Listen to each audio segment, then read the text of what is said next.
Hallelujah. ದೇವರ ಪರಿಶುದ್ಧ ನಾಮಕ್ಕೆ ಸ್ತೋತ್ರವಾಗಲಿ. ಈ ದಿನ ನಾವು ಅಪೊಸ್ತಲರ ಕೃತ್ಯಗಳು ಅಧ್ಯಾಯ 19 ಹಾಗೂ 20 ಓದಿ ಧ್ಯಾನ ಮಾಡುವಂತರಾಗೋಣ. ಅಪೊಸ್ತಲರ ಕೃತ್ಯಗಳು ಅಧ್ಯಾಯ 19.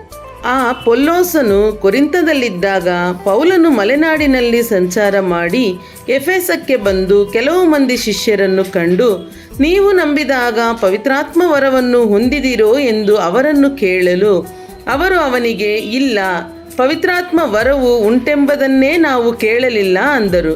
ಅವನು, ನೀವು ಯಾವುದನ್ನು ನಂಬಿ ದೀಕ್ಷಾಸ್ನಾನ ಮಾಡಿಸಿಕೊಂಡಿರಿ ಎಂದು ಕೇಳಿದ್ದಕ್ಕೆ ಅವರು, ಯೋಹಾನನ ಬೋಧನೆಯನ್ನು ನಂಬಿ ದೀಕ್ಷಾಸ್ನಾನ ಮಾಡಿಸಿಕೊಂಡೆವು ಅಂದರು. ಅದಕ್ಕೆ ಪೌಲನು, ಯೋಹಾನನು ದೇವರ ಕಡೆಗೆ ತಿರುಗಿಕೊಂಡವರಿಗೆ ದೀಕ್ಷಾಸ್ನಾನ ಮಾಡಿಸಿ ತನ್ನ ಹಿಂದೆ ಬರುವಾತನಲ್ಲಿ, ಅಂದರೆ ಯೇಸುವಿನಲ್ಲಿ ನಂಬಿಕೆ ಇಡಬೇಕೆಂಬುದಾಗಿ ಜನರಿಗೆ ಹೇಳಿದನು ಎಂದು ಹೇಳಲು, ಅವರು ಆ ಮಾತನ್ನು ಕೇಳಿ ಕರ್ತನಾದ ಯೇಸುವಿನ ಹೆಸರಿನಲ್ಲಿ ದೀಕ್ಷಾಸ್ನಾನ ಮಾಡಿಸಿಕೊಂಡರು. ಪೌಲನು ಅವರ ಮೇಲೆ ಕೈಗಳನ್ನಿಡಲು ಪವಿತ್ರಾತ್ಮ ವರವು ಅವರ ಮೇಲೆ ಬಂತು. ಅವರು ನಾನಾ ಭಾಷೆಗಳನ್ನಾಡಿದರು, ಪ್ರವಾದಿಸಿದರು. ಅವರು ಸುಮಾರು 12 ಮಂದಿ ಗಂಡಸರು. ಪಟ್ಟಣದಲ್ಲಿ ಪೌಲನು ಸಭಾಮಂದಿರದೊಳಗೆ ಹೋಗಿ 3 ತಿಂಗಳು ಅಲ್ಲೇ ದೇವರ ರಾಜ್ಯದ ವಿಷಯಗಳನ್ನು ಕುರಿತು ವಾದಿಸುತ್ತಾ ಜನರನ್ನು ಒಡಂಬಡಿಸುತ್ತಾ ಧೈರ್ಯದಿಂದ ಮಾತಾಡಿದನು. ಕೆಲವರು ತಮ್ಮ ಮನಸ್ಸುಗಳನ್ನು ಕಠಿಣ ಮಾಡಿಕೊಂಡು ಒಡಂಬಡದೆ ಗುಂಪುಗೂಡಿದ ಜನರ ಮುಂದೆ ಈ ಮಾರ್ಗವು ಕೆಟ್ಟದ್ದೆಂದು ಹೇಳಲು, ಅವನು ಅವರನ್ನು ಬಿಟ್ಟು ಹೋಗಿ ಶಿಷ್ಯರನ್ನು ಬೇರೆ ಮಾಡಿ ತುರನ್ನನ ತರ್ಕಶಾಲೆಯಲ್ಲಿ ಪ್ರತಿದಿನವೂ ವಾದಿಸಿದನು. ಇದು 2 ವರ್ಷಗಳವರೆಗೂ ನಡೆದದ್ದರಿಂದ ಆಸ್ಯ ಸೀಮೆಯಲ್ಲಿ ವಾಸವಾಗಿದ್ದ ಯಹೂದ್ಯರು, ಗ್ರೀಕರು ಎಲ್ಲರೂ ಕರ್ತನ ವಾಕ್ಯವನ್ನು ಕೇಳಿದರು. ದೇವರು ಪೌಲನ ಕೈಯಿಂದ ವಿಶೇಷವಾದ ಮಹತ್ಕಾರ್ಯಗಳನ್ನು ನಡೆಸುತ್ತಾ ಇದ್ದದ್ದರಿಂದ ಜನರು ಅವನ ಮೈಮೇಲಿನಿಂದ ಕೈವಸ್ತ್ರಗಳನ್ನು, ಉಡಿವಸ್ತ್ರಗಳನ್ನು ತಂದು ರೋಗಿಗಳ ಮೇಲೆ ಹಾಕಲು ಅವರವರ ರೋಗಗಳು ವಾಸಿಯಾದವು. ದೆವ್ವಗಳು ಬಿಟ್ಟು ಹೋದವು. ದೆವ್ವ ಬಿಡಿಸುವವರೆನಿಸಿಕೊಂಡು ದೇಶ ಸಂಚಾರಿಗಳಾದ ಯಹೂದ್ಯರಿದ್ದರು. ಅವರಲ್ಲಿ ಕೆಲವರು ದೆವ್ವ ಹಿಡಿದವರ ಮೇಲೆ ಪೌಲನು ಸಾರುವ ಯೇಸುವಿನ ಆಣೆ ಎಂದು ಹೇಳಿ ಕರ್ತನಾದ ಯೇಸುವಿನ ಹೆಸರನ್ನು ಪ್ರಯೋಗ ಮಾಡುವುದಕ್ಕೆ ತೊಡಗಿದರು. ಮಹಾಯಾಜಕ ಸ್ಕೇವನೆಂಬ ಒಬ್ಬ ಯಹೂದ್ಯನ 7 ಮಂದಿ ಮಕ್ಕಳು ಹಾಗೆ ಮಾಡುತ್ತಿದ್ದರು. ಆದರೆ ದೆವ್ವವು ಅವರಲ್ಲಿ ಇಬ್ಬರಿಗೆ, ಯೇಸುವಿನ ಗುರುತು ನನಗುಂಟು, ಪೌಲನನ್ನೂ ನಾನು ಬಲ್ಲೆನು, ನೀವಾದರೆ ಯಾರು ಎಂದು ಹೇಳಿತು. ಮತ್ತು ದೆವ್ವ ಹಿಡಿದಿದ್ದ ಆ ಮನುಷ್ಯನು ಅವರ ಮೇಲೆ ಹಾರಿ ಬಿದ್ದು ಅವರಿಬ್ಬರನ್ನೂ ಸೋಲಿಸಿ ಬಲಾತ್ಕರಿಸಿದ್ದರಿಂದ ಅವರು ಬೆತ್ತಲೆಯಾಗಿಯೂ ಗಾಯವುಳ್ಳವರಾಗಿಯೂ ಆ ಮನೆಯೊಳಗಿಂದ ಓಡಿ ಹೋದರು. ಈ ಸಂಗತಿಯು ಎಫೆಸದಲ್ಲಿ ವಾಸವಾಗಿದ್ದ ಎಲ್ಲ ಯಹೂದ್ಯರಿಗೂ ಗ್ರೀಕರಿಗೂ ತಿಳಿದು ಬಂದಾಗ ಅವರೆಲ್ಲರಿಗೆ ಭಯ ಹಿಡಿಯಿತು ಮತ್ತು ಕರ್ತನಾದ ಯೇಸುವಿನ ಹೆಸರು ಪ್ರಖ್ಯಾತಿಗೆ ಬಂತು. ಆತನನ್ನು ನಂಬಿದವರಲ್ಲಿ ಅನೇಕರು ಬಂದು ತಮ್ಮ ಕೃತ್ಯಗಳನ್ನು ಒಪ್ಪಿಕೊಂಡು ತಿಳಿಸಿದರು. ಇದಲ್ಲದೆ ಮಾಟ ಮಂತ್ರಗಳನ್ನು ನಡೆಸಿದವರಲ್ಲಿ ಅನೇಕರು ತಮ್ಮ ಪುಸ್ತಕಗಳನ್ನು ತಂದು ಕೂಡಿಸಿ ಎಲ್ಲ ಮುಂದೆ ಸುಟ್ಟು ಬಿಟ್ಟರು. ಅವುಗಳ ಕ್ರಯವನ್ನು ಲೆಕ್ಕ ಮಾಡಿ 50,000 ಬೆಳ್ಳಿ ನಾಣ್ಯ ಆಯಿತೆಂದು ತಿಳಿದುಕೊಂಡರು. ಈ ರೀತಿಯಾಗಿ ಕರ್ತನ ವಾಕ್ಯವು ಬಹಳವಾಗಿ ಹೆಚ್ಚುತ್ತಾ ಪ್ರಬಲವಾಯಿತು. ಈ ಸಂಗತಿಗಳು ಆದ ಮೇಲೆ ಪೌಲನು ತಾನು ಮೆಕೆದೋನ್ಯದಲ್ಲಿಯೂ ಅಖಾಯದಲ್ಲಿಯೂ ಸಂಚಾರ ಮಾಡಿ ಯೆರೂಸಲೇಮಿಗೆ ಹೋಗಬೇಕೆಂದು ಮನಸ್ಸಿನಲ್ಲಿ ಉದ್ದೇಶಿಸಿ ಅಲ್ಲಿಗೆ ಹೋದ ಮೇಲೆ ರೋಮಾಪುರವನ್ನು ಸಹ ನೋಡಬೇಕೆಂದು ಹೇಳಿದನು. ಆದರೆ ಅವನು ತನಗೆ ಸೇವೆ ಮಾಡುವವರಲ್ಲಿ ಇಬ್ಬರಾದ ತಿಮೋಥೆಯನನ್ನು, ಎರಸ್ತನನ್ನು ಮೆಕೆದೋನ್ಯಕ್ಕೆ ಕಳುಹಿಸಿ ತಾನು ಆಸ್ಯ ಸೀಮೆಯಲ್ಲಿ ಕೆಲವು ಕಾಲ ನಿಂತನು. ಆ ಕಾಲದಲ್ಲಿ ಕ್ರಿಸ್ತ ಮಾರ್ಗದ ವಿಷಯವಾಗಿ ಬಹಳ ಗಲಭೆ ಹುಟ್ಟಿತು. ಹೇಗೆಂದರೆ, ದೇಮೇತ್ರಿಯನೆಂಬ ಒಬ್ಬ ಅಕ್ಕಸಾಲಿಗನು ಬೆಳ್ಳಿಯಿಂದ ಅರ್ತೆಮೀ ದೇವಿಯ ಗುಡಿಯಂತೆ ಸಣ್ಣ ಸಣ್ಣ ಗುಡಿಗಳನ್ನು ಮಾಡಿಸುವವನಾಗಿದ್ದು ಆ ಕಸಬಿನವರಿಗೆ ಬಹಳ ಕೆಲಸ ಕೊಡುತ್ತಿದ್ದನು. ಅವನು ಅವರನ್ನು, ಆ ಕಸಬಿನ ಸಂಬಂಧವಾದ ಕೆಲಸದವರನ್ನೂ ಒಟ್ಟಿಗೆ ಕರೆಸಿ ಅವರಿಗೆ, ಜನರೇ, ಈ ಕೆಲಸದಿಂದ ನಮಗೆ ಐಶ್ವರ್ಯ ಉಂಟಾಗುತ್ತೆಂದು ನೀವು ಬಲ್ಲಿರಿ. ಆದರೆ ಕೈಯಿಂದ ಮಾಡಿದ ಮೂರ್ತಿಗಳು ದೇವರುಗಳಲ್ಲವೆಂದು ಆ ಪೌಲನು ಹೇಳಿ ಎಫೆಸದಲ್ಲಿ ಮಾತ್ರವಲ್ಲದೆ ಸ್ವಲ್ಪ ಕಡಿಮೆ ಆಸ್ಯ ಸೀಮೆಯಲ್ಲೆಲ್ಲ ಬಹಳ ಜನರನ್ನು ಒಡಂಬಡಿಸಿ ತಿರುಗಿಸಿಬಿಟ್ಟಿದ್ದಾನೆ ಎಂಬುದನ್ನು ನೀವು ನೋಡುತ್ತೀರಿ, ಕೇಳುತ್ತೀರಿ. ಇದರಿಂದ ನಮ್ಮ ಉದ್ಯೋಗಕ್ಕೆ ಅಪಕೀರ್ತಿ ಬರುವ ಹಾಗಿರುವುದಲ್ಲದೆ ಅರ್ತೆಮಿ ಮಹಾದೇವಿಯ ದೇವಸ್ಥಾನವು ಗಣನೆಗೆ ಬಾರದೆ ಹೋಗುವ ಹಾಗೆಯೂ ಎಲ್ಲ ಆಸಿಯಾ ಸೀಮೆಯು ಲೋಕವು ಪೂಜಿಸುವ ಈ ದೇವಿಯ ವೈಭವಕ್ಕೆ ಹಾನಿ ಬರುವ ಹಾಗೆಯೂ ಗಂಡಾಂತರ ಉಂಟೆಂದು ಹೇಳಿದನು. ಅವರು ಈ ಮಾತುಗಳನ್ನು ಕೇಳಿ ಕೋಪಾಕ್ರಾಂತರಾಗಿ ಎಫೆಸದವರ ಅರ್ತೆಮೀ ದೇವಿ ಮಹಾದೇವಿ ಎಂದು ಆರ್ಭಟಿಸಿದರು. ಆಗ ಊರೆಲ್ಲ ಗಲಿಬಿಲಿಯಾಯಿತು. ಪ್ರಯಾಣದಲ್ಲಿ ಪೌಲನಿಗೆ ಜೊತೆಯವರಾಗಿದ್ದ ಮೆಕೆದೋನ್ಯಾದ ಗಾಯನನ್ನು ಅರಿಸ್ತಾರ್ಕನನ್ನು ಜನರು ಹಿಡಿದುಕೊಂಡು ಒಗ್ಗಟ್ಟಾಗಿ ನಾಟಕ ಶಾಲೆಯೊಳಗೆ ನುಗ್ಗಿದರು. ಪೌಲನು ಜನರೊಳಗೆ ಹೋಗಬೇಕೆಂದಿದ್ದಾಗ ಶಿಷ್ಯರು ಅವನನ್ನು ಬಿಡಲಿಲ್ಲ. ಇದಲ್ಲದೆ ಆಸಿಯಾ ಸೀಮೆಯ ಅಧಿಕಾರಿಗಳಲ್ಲಿ ಕೆಲವರು ಅವನಿಗೆ ಸ್ನೇಹಿತರಾಗಿದ್ದರಿಂದ ಅವನ ಬಳಿಗೆ ಜನರನ್ನು ಕಳುಹಿಸಿ, ನೀನು ನಾಟಕ ಶಾಲೆಯೊಳಗೆ ಹೋಗಿ ನಿನ್ನನ್ನು ಅಪಾಯಕ್ಕೆ ಗುರಿ ಮಾಡಿಕೊಳ್ಳಬೇಡ ಎಂದು ಬೇಡಿಕೊಂಡರು. ಸಭೆಯು ಗಲಿಬಿಲಿಯಾಯಿತು ಮತ್ತು ಹೆಚ್ಚಾದ ಜನರಿಗೆ ತಾವು ಕೂಡಿ ಬಂದಿದ್ದ ಕಾರಣವು ಗೊತ್ತಿರಲಿಲ್ಲ. ಕೆಲವರು ಒಂದು ಬಗೆಯಾಗಿ ಮತ್ತೆ ಕೆಲವರು ಇನ್ನೊಂದು ಬಗೆಯಾಗಿ ಕೂಗುತ್ತಿದ್ದರು. ಯಹೂದ್ಯರು ಅಲೆಕ್ಸಾಂದ್ರನನ್ನು ಮುಂದಕ್ಕೆ ನೂಕಲು ಗುಂಪಿನಲ್ಲಿ ಕೆಲವರು ಅವನಿಗೆ ಸೂಚನೆ ಕೊಟ್ಟರು.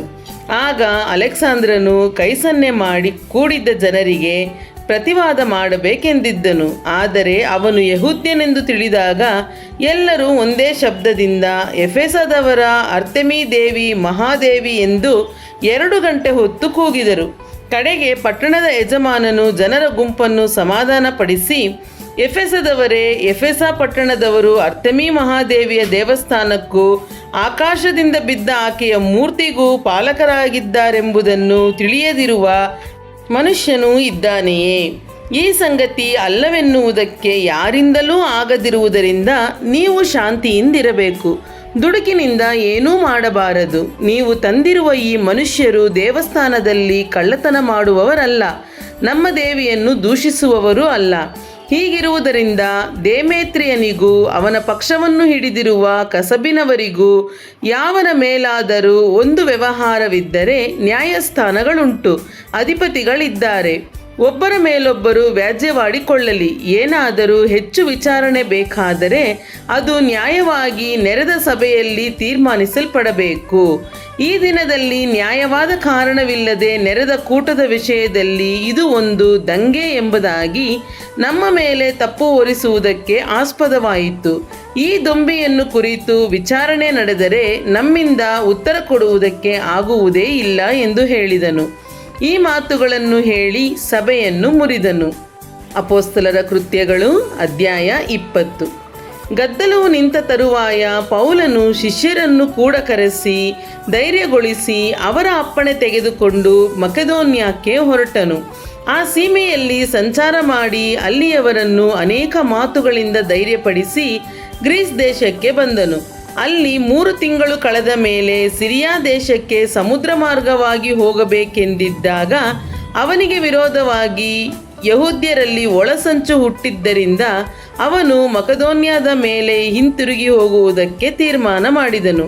ಪುರ್ರನ ಮಗನಾದ ಬೆರೋಯ ಪಟ್ಟಣದ ಸೋಪತ್ರನು, ಥೆಸಲೋನಿಕದವರಲ್ಲಿ ಅರಿಸ್ತಾರ್ಕನು, ಸೆಕುಂದನು, ದರ್ಬೆ ಪಟ್ಟಣದ ಗಾಯನು, ತಿಮೊಥೆಯನು, ಆಸಿಯಾ ಸೀಮೆಯವರಲ್ಲಿ ತುಕಿಕನು, ತ್ರೋಫಿಮನು ಆಸಿಯಾ ಸೀಮೆಯವರೆಗೆ ಅವನ ಜೊತೆಯಲ್ಲಿ ಹೋದರು. ಇವರು ಮುಂಚಿತವಾಗಿ ಹೋಗಿ ನಮಗೋಸ್ಕರ ತ್ರೋವದಲ್ಲಿ ಕಾದುಕೊಂಡರು. ಹುಳಿಯಿಲ್ಲದ ರೊಟ್ಟಿಯ ಹಬ್ಬದ ದಿವಸಗಳನ್ನು ಪೂರೈಸಿದ ಮೇಲೆ ನಾವು ಫಿಲಿಪ್ಪಿಯಿಂದ ಹೊರಟು ಹಡಗನ್ನು ಹತ್ತಿ 5 ದಿವಸದಲ್ಲಿ ತ್ರೋವಾದಲ್ಲಿ ಬಂದು ಅವರನ್ನು ಸೇರಿದೆವು. ಅಲ್ಲಿ 7 ದಿವಸಗಳಿದ್ದೆವು. ವಾರದ ಮೊದಲನೆಯ ದಿವಸದಲ್ಲಿ ನಾವು ರೊಟ್ಟಿ ಮುರಿಯುವ ನಿಯಮಕ್ಕಾಗಿ ಕೂಡಿ ಬಂದಾಗ ಮರುದಿನ ಹೊರಡಬೇಕೆಂದಿದ್ದ ಪೌಲನು ಅವರಿಗೆ ಪ್ರಸಂಗಿಸುತ್ತಾ ಸರಿ ಹೊತ್ತಿನವರೆಗೂ ಉಪನ್ಯಾಸವನ್ನು ನಡೆಸಿದನು. ನಾವು ಕೂಡಿದ್ದ ಮೇಲಂತಸ್ತಿನಲ್ಲಿ ಅನೇಕ ದೀಪಗಳಿದ್ದವು. ಯೂತಿಕನೆಂಬ ಒಬ್ಬ ಯೌವನಸ್ಥನು ಕಿಟಕಿಯಲ್ಲಿ ಕೂತುಕೊಂಡು ಗಾಢ ನಿದ್ರೆಯಿಂದ ತೂಕಡಿಸಿದನು. ಪೌಲನು ಇನ್ನೂ ಪ್ರಸಂಗ ಮಾಡುತ್ತಾ ಇದ್ದಾಗ ಆ ಯೌವನಸ್ಥನು ನಿದ್ರೆಯಿಂದ ತೂಕಡಿಕೆ ಹೆಚ್ಚಾಗಿ 3ನೆಯ ಅಂತಸ್ತಿನಿಂದ ಕೆಳಕ್ಕೆ ಬಿದ್ದನು. ಅವನನ್ನು ಎತ್ತಿ ನೋಡುವಾಗ ಸತ್ತಿದ್ದನು. ಆದರೆ ಪೌಲನು ಇಳಿದು ಹೋಗಿ ಅವನ ಮೇಲೆ ಬಿದ್ದು ತಬ್ಬಿಕೊಂಡು, ಗೋಳಾಡಬೇಡಿರಿ, ಅವನ ಪ್ರಾಣ ಅವನಲ್ಲಿ ಅದೇ ಎಂದು ಹೇಳಿದನು. ಆಗ ಅವನು ಮೇಲಕ್ಕೆ ಹೋಗಿ ರೊಟ್ಟಿ ಮುರಿದು ಊಟ ಮಾಡಿ ಬಹಳ ಹೊತ್ತು ಬೆಳಗಾಗುವ ತನಕ ಸಲ್ಲಾಪ ಮಾಡಿ ಹಾಗೆ ಹೊರಟು ಹೋದನು. ಅವರು ಜೀವಿತವಾದ ಆ ಹುಡುಗನನ್ನು ಕರೆದುಕೊಂಡು ಬರಲು ಅವರಿಗೆ ಬಹಳ ಆದರಣೆ ಉಂಟಾಯಿತು. ನಾವು ಮೊದಲು ಹೋಗಿ ಅಸ್ಸೋಸಿನಲ್ಲಿ ಪೌಲನನ್ನು ಹತ್ತಿಸಿಕೊಳ್ಳಬೇಕೆಂದು ಅಲ್ಲಿಗೆ ಸಮುದ್ರ ಪ್ರಯಾಣ ಮಾಡಿದೆವು. ಪೌಲನು ತಾನು ಕಾಲುನಡೆಯಾಗಿ ಹೋಗಬೇಕೆಂದು ಹಾಗೆಯೇ ನಮಗೆ ಅಪ್ಪಣೆ ಮಾಡಿದ್ದನು. ಅಸ್ಸೋಸಿನಲ್ಲಿ ಅವನು ನಮ್ಮನ್ನು ಕೂಡಿಕೊಂಡಾಗ ನಾವು ಅವನನ್ನು ಹತ್ತಿಸಿಕೊಂಡು ಮಿತಿಲೇನೆಗೆ ಬಂದೆವು. ಅಲ್ಲಿಂದ ಹೊರಟು ಮರುದಿನ ಕಿಯೋಸ್ ದ್ವೀಪಕ್ಕೆದುರಾಗಿ ಬಂದು ಅದರ ಮರುದಿನ ಸಾಮೋಸಿನ ಹತ್ತಿರ ಬಂದೆವು. ಅದರ ಮರುದಿನ ಮಿಲೇತಕ್ಕೆ ಸೇರಿದೆವು. ಪೌಲನು ತನಗೆ ಸಾಧ್ಯವಾದರೆ 50ಮ ದಿವಸದ ಹಬ್ಬಕ್ಕೆ ಯೆರೂಸಲೇಮಿನಲ್ಲಿರಬೇಕೆಂದು ಅವಸರ ಪಡುತ್ತಾ ಇದ್ದದ್ದರಿಂದ ಆಸ್ಯಾ ಸೀಮೆಯಲ್ಲಿ ಕಾಲವನ್ನು ಕಳೆಯುವುದಕ್ಕೆ ಮನಸ್ಸಿಲ್ಲದೆ ಎಫೆಸ ಪಟ್ಟಣವನ್ನು ದಾಟಿ ಹೋಗಬೇಕೆಂದು ತೀರ್ಮಾನಿಸಿಕೊಂಡಿದ್ದನು. ಅವನು ಮಿಲೇತದಿಂದ ಎಫೆಸಕ್ಕೆ ಹೇಳಿ ಕಳುಹಿಸಿ ಅಲ್ಲಿಯ ಸಭೆಯ ಹಿರಿಯರನ್ನು ಕರೆಸಿದನು. ಅವರು ಅವನ ಬಳಿಗೆ ಬಂದಾಗ ಅವರಿಗೆ ಅವನು ಹೇಳಿದ್ದೇನೆಂದರೆ, ನಾನು ಆಸ್ಯ ಸೀಮೆಯಲ್ಲಿ ಕಾಲಿಟ್ಟ ಮೊದಲನೆಯ ದಿವಸದಿಂದ ನಿಮ್ಮ ಮಧ್ಯೆ ಎಲ್ಲ ಕಾಲದಲ್ಲಿಯೂ ಹೇಗೆ ನಡಕೊಂಡೆನೆಂಬುದನ್ನು ನೀವೇ ಬಲ್ಲಿರಿ. ನಾನು ಬಹು ನಮ್ರತೆಯಿಂದಲೂ ಕಣ್ಣೀರಿನಿಂದಲೂ ಕರ್ತನ ಸೇವೆ ಮಾಡುತ್ತಿದ್ದೆನು. ಇದರಲ್ಲಿ ಯಹೂದ್ಯರ ಒಳಸಂಚುಗಳಿಂದ ಸಂಭವಿಸಿದ ಕಷ್ಟಗಳನ್ನು ಸಹಿಸುತ್ತಿದ್ದೆನು. ನಾನು ನಿಮಗೆ ಹಿತಕರವಾದದ್ದೆಲ್ಲವನ್ನೂ ಹೇಳುವುದಕ್ಕೂ ಸಭೆಯಲ್ಲಿಯೂ ಮನೆ ಮನೆಯಲ್ಲಿಯೂ ಉಪದೇಶಿಸುವುದಕ್ಕೂ ಹಿಂತೆಗೆಯದೆ ಯಹೂದ್ಯರಿಗೂ ಗ್ರೀಕರಿಗೂ ದೇವರ ಕಡೆಗೆ ತಿರುಗಬೇಕೆಂತಲೂ ನಮ್ಮ ಕರ್ತನಾದ ಯೇಸುವಿನ ಮೇಲೆ ನಂಬಿಕೆ ಇಡಬೇಕೆಂತಲೂ ಖಂಡಿತವಾಗಿ ಬೋಧಿಸುವವನಾಗಿದ್ದೆನು. ಇದೆಲ್ಲ ನಿಮಗೆ ತಿಳಿದಿದೆ. ಇಗೋ, ನಾನು ಈಗ ಆತ್ಮನಿರ್ಬಂಧ ಉಳ್ಳವನಾಗಿ ಯೆರೂಸಲೇಮಿಗೆ ಹೋಗುತ್ತೇನೆ. ಅಲ್ಲಿ ನನಗೆ ಏನು ಸಂಭವಿಸುವುದೋ ನಾನರಿಯೆ. ನಿನಗೆ ಬೇಡಿಗಳು ಸಂಕಟಗಳು ಕಾದುಕೊಂಡಿವೆ ಎಂದು ಪವಿತ್ರಾತ್ಮನು ಎಲ್ಲ ಪಟ್ಟಣಗಳಲ್ಲಿಯೂ ನನಗೆ ಖಂಡಿತವಾಗಿ ಹೇಳುತ್ತಾನೆ. ಇಷ್ಟು ಮಾತ್ರ ಬಲ್ಲೆನು. ಆದರೆ ಪ್ರಾಣವನ್ನು ಉಳಿಸಿಕೊಳ್ಳುವುದೇ ವಿಶೇಷವೆಂದು ನಾನು ಎಣಿಸುವುದಿಲ್ಲ. ದೇವರ ಕೃಪೆಯ ವಿಷಯವಾದ ಸುವಾರ್ತೆಯನ್ನು ಆಸಕ್ತಿಯಿಂದ ಪ್ರಕಟಿಸಬೇಕೆಂಬುದಾಗಿ ಕರ್ತನಾದ ಯೇಸುವಿನಿಂದ ನಾನು ಹೊಂದಿರುವ ಸೇವೆಯೆಂಬ ಓಟವನ್ನು ಕಡೆಗಾಣಿಸುವುದೊಂದೇ ನನ್ನ ಅಪೇಕ್ಷೆ. ಈಗೋ ಇಷ್ಟು ದಿವಸ ನಿಮ್ಮಲ್ಲಿ ಸಂಚಾರ ಮಾಡಿ ದೇವರ ರಾಜ್ಯವನ್ನು ಸಾರಿದವನಾದ ನನ್ನ ಮುಖವನ್ನು ಇನ್ನು ಮೇಲೆ ನಿಮ್ಮಲ್ಲಿ ಒಬ್ಬರೂ ಕಾಣುವುದಿಲ್ಲವೆಂದು ಬಲ್ಲೆನು. ಆದ ಕಾರಣ ನಾನು ಈ ಹೊತ್ತು ಪ್ರಮಾಣವಾಗಿ ಹೇಳುತ್ತೇನೆ, ನಿಮ್ಮಲ್ಲಿ ಯಾರಾದರೂ ನಾಶವಾದರೆ ಅದು ನನ್ನ ದೋಷವಲ್ಲ. ಯಾಕಂದರೆ ಒಂದನ್ನೂ ಮರೆಮಾಡದೆ ದೇವರ ಸಂಕಲ್ಪವನ್ನೆಲ್ಲ ನಿಮಗೆ ತಿಳಿಸಿದೆನು. ದೇವರು ಸ್ವರಕ್ತದಿಂದ ಸಂಪಾದಿಸಿಕೊಂಡ ಸಭೆಯನ್ನು ಪರಿಪಾಲಿಸುವುದಕ್ಕಾಗಿ ಪವಿತ್ರಾತ್ಮನು ನಿಮ್ಮನ್ನೇ ಈ ಹಿಂಡಿನಲ್ಲಿ ಅಧ್ಯಕ್ಷರಾಗಿ ಇಟ್ಟಿರುವುದರಿಂದ ನಿಮ್ಮ ವಿಷಯದಲ್ಲಿಯೂ ಎಲ್ಲ ಹಿಂಡಿನ ವಿಷಯದಲ್ಲಿಯೂ ಎಚ್ಚರಿಕೆಯಾಗಿರಿ. ನಾನು ಹೋದ ಮೇಲೆ ಕ್ರೂರವಾದ ತೋಳಗಳು ನಿಮ್ಮೊಳಗೆ ಬರುವುದೆಂದು ನಾನು ಬಲ್ಲೆನು. ಅವು ಹಿಂಡನ್ನು ಕನಿಕರಿಸುವುದಿಲ್ಲ. ಇದಲ್ಲದೆ ನಿಮ್ಮಲ್ಲಿಯೂ ಕೆಲವರು ಎದ್ದು ವ್ಯತ್ಯಾಸ ಬೋಧನೆಗಳನ್ನು ಮಾಡಿ ಯೇಸುವಿನ ಶಿಷ್ಯರನ್ನು ತಮ್ಮ ಹಿಂದೆ ಎಳೆದುಕೊಳ್ಳುವರು. ಆದ ಕಾರಣ ನಾನು ಕಣ್ಣೀರು ಸುರಿಸುತ್ತಾ 3 ವರ್ಷ ಹಗಲಿರುಳು ಎಡೆಬಿಡದೆ ಪ್ರತಿಯೊಬ್ಬನಿಗೆ ಬುದ್ಧಿ ಹೇಳಿದನೆಂದು ನೀವು ಜ್ಞಾಪಕ ಮಾಡಿಕೊಂಡು ಎಚ್ಚರವಾಗಿರಿ. ನಾನೀಗ ನಿಮ್ಮನ್ನು ಕರ್ತನಿಗೂ ಆತನ ಕೃಪಾವಾಕ್ಯಕ್ಕೂ ಒಪ್ಪಿಸಿಕೊಡುತ್ತೇನೆ. ಆತನು ನಿಮ್ಮಲ್ಲಿ ಭಕ್ತಿವೃದ್ಧಿಯನ್ನುಂಟು ಮಾಡುವುದಕ್ಕೂ ಪವಿತ್ರರಾದವರೆಲ್ಲರಲ್ಲಿ ನಿಮಗೆ ಹಕ್ಕನ್ನು ಅನುಗ್ರಹಿಸುವುದಕ್ಕೂ ಶಕ್ತನಾಗಿದ್ದಾನೆ. ನಾನು ಯಾರ ಬೆಳ್ಳಿ ಬಂಗಾರವನ್ನಾಗಲಿ ಉಡುಗೆ ತೊಡುಗೆಯನ್ನಾಗಲಿ ಬಯಸಲಿಲ್ಲ. ಈ ಕೈಗಳೇ ಕೆಲಸ ಮಾಡಿ ನನ್ನ ಕೊರತೆಗಳನ್ನು ನನ್ನ ಜೊತೆಯಲ್ಲಿದ್ದವರ ಕೊರತೆಗಳನ್ನು ನೀಗಿದ್ದನ್ನು ನೀವೇ ಬಲ್ಲಿರಿ. ಎಲ್ಲ ವಿಷಯಗಳಲ್ಲಿ ನಾನು ನಿಮಗೆ ಮಾದರಿ ತೋರಿಸಿದ್ದೇನೆ.